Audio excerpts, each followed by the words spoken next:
Hey guys, Alex from 7th Hour Films back again with Fullmetal Alchemist Brotherhood. Last time around we had Hidden Truths, where basically Dr. Marco's research was burned along with the library. However, luckily, Ed and Al were able to find a woman named Sheska, who had incredible memory and was a readaholic, and was able to completely recreate Dr. Marco's notes. However, they were decoded, which took a little while to decrypt, I guess. Or decode? I guess it's decode if I said encoded. Anyway. But they did. They figured out how to make a Philosopher's Stone. But Ed and Al realized that the main ingredient is human sacrifices. Which then they decided that they were going to look into, along with Armstrong and their two buddies, Maria and Denny. And then they went to a lab, and as Ed was making his way into the lab, there was this person of some variety who was going to attack Al, so that was pretty crazy. And yeah, that's pretty much where we left it. It was a really interesting episode, and just really nice for them to go and learn things, you know? So, I just really enjoyed that. Anyway, yeah. That is pretty much that. Like always, the reaction is down in the description and in the pinned comment for your viewing pleasure. So let's go ahead and jump right into this episode of Fullmetal Alchemist Brotherhood. Here we go.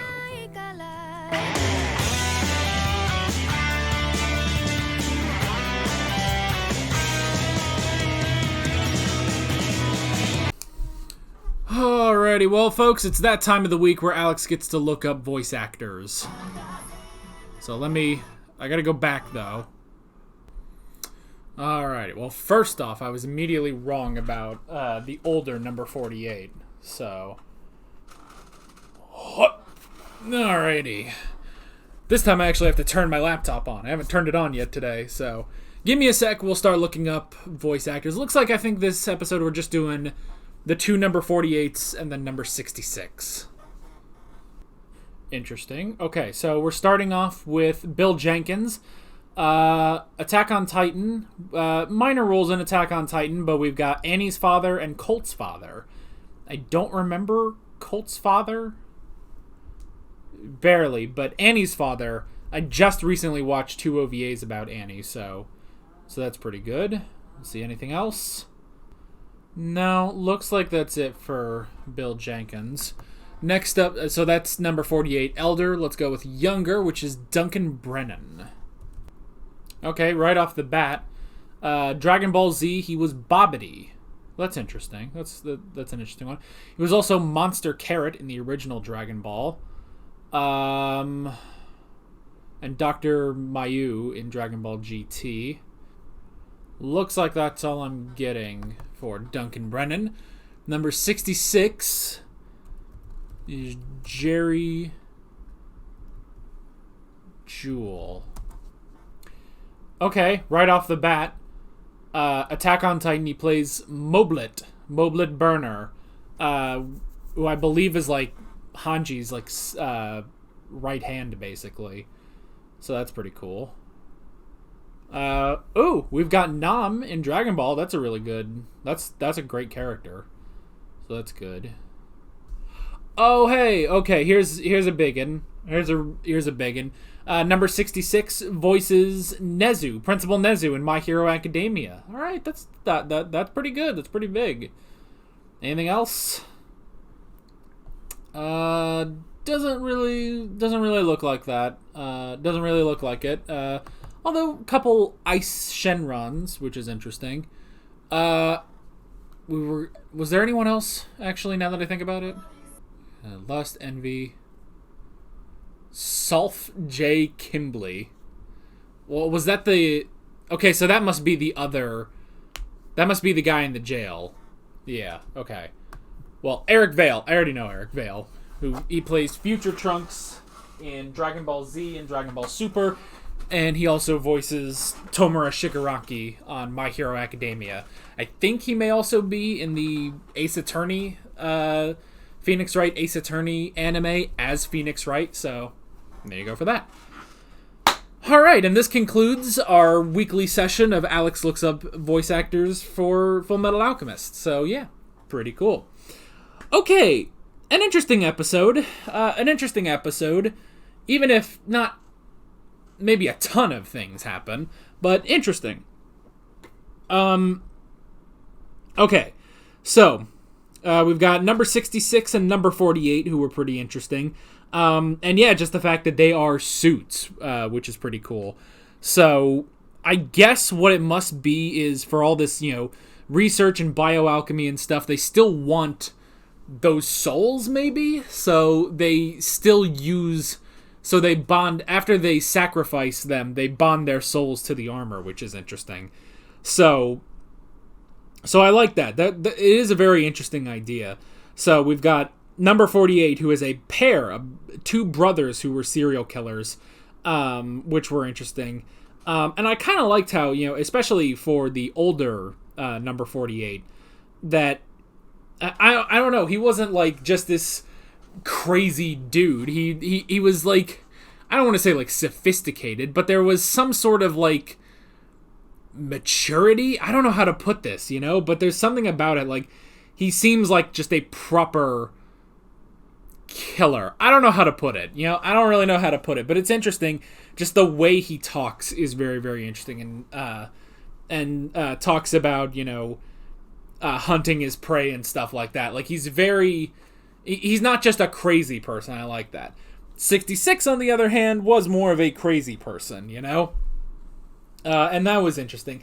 Now, the whole thing of having Al doubt himself, I kind of figured that would just be no, that's not it. And then, whatever, we just sort of move on. Like, no, that's ridiculous. They wouldn't be in on that. But it seems like we're going to be continuing this, which is weird.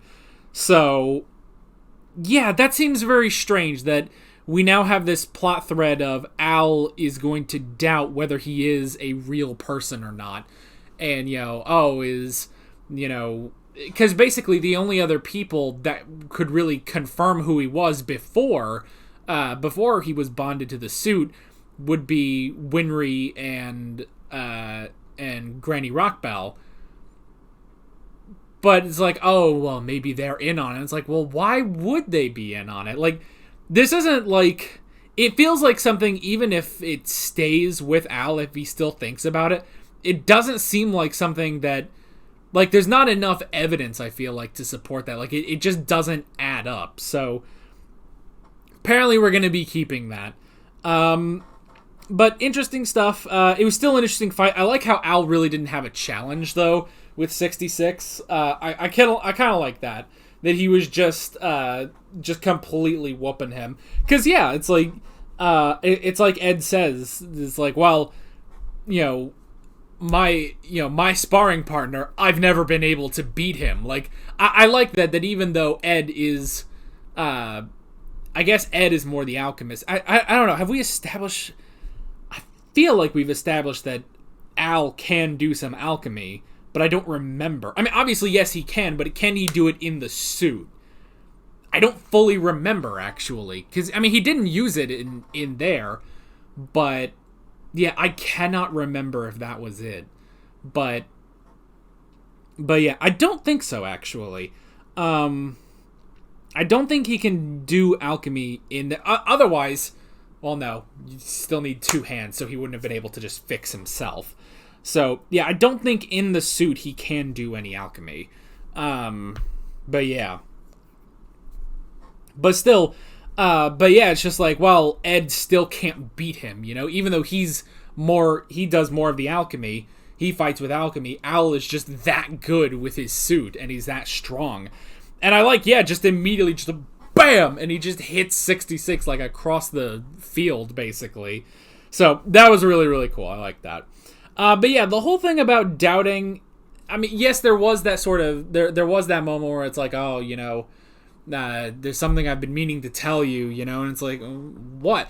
Now, I guess presumably what he hasn't told Al was the whole thing about meeting the world, whoever that was, the kid, basically, and seeing the Satan's door or whatever. So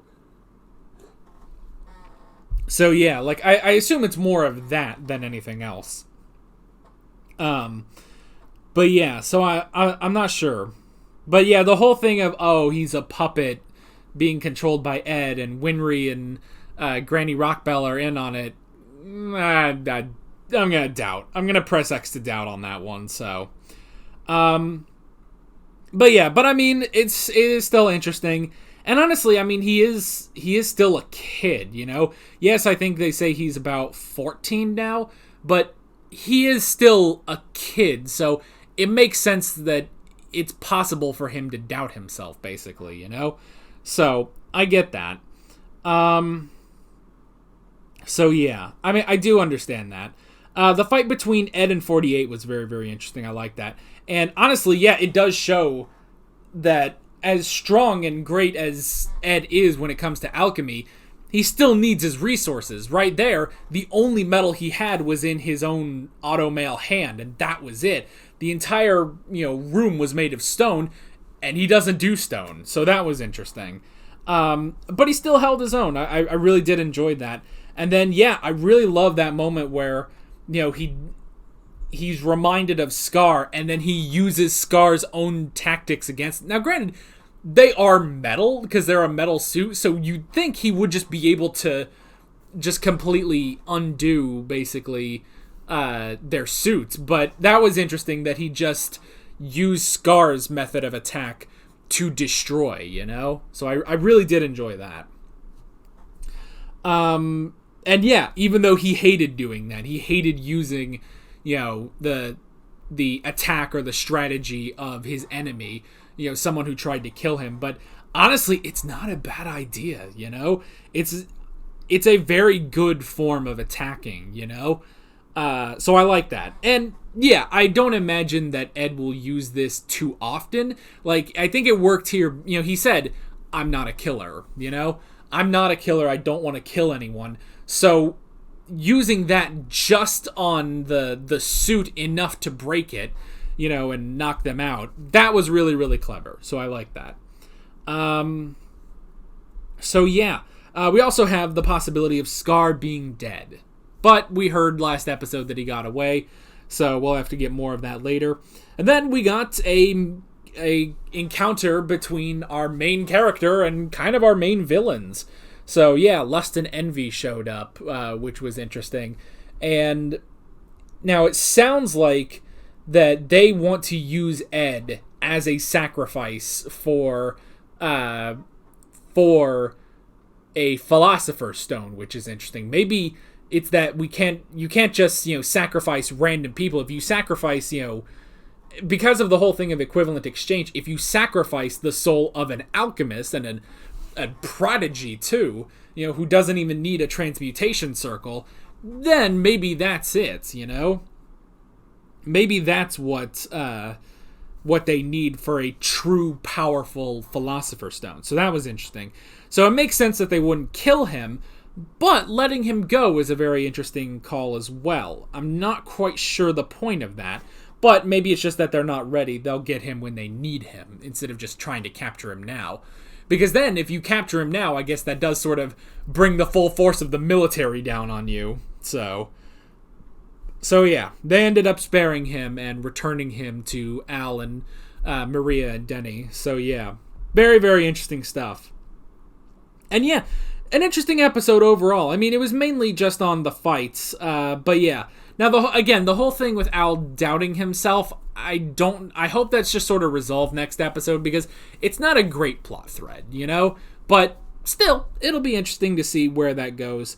And then, yeah, so it's also interesting they bring up, because I've forgotten about this, when Ed is attacking, he remembers what Winry said. It's like, well, your arm isn't as conducive to rust, but it's not as strong. So don't try anything too crazy. It's not going to work, We do still have the lingering thing of, he's missing a bolt, basically, from his arm. But, yeah, I don't know. Not sure.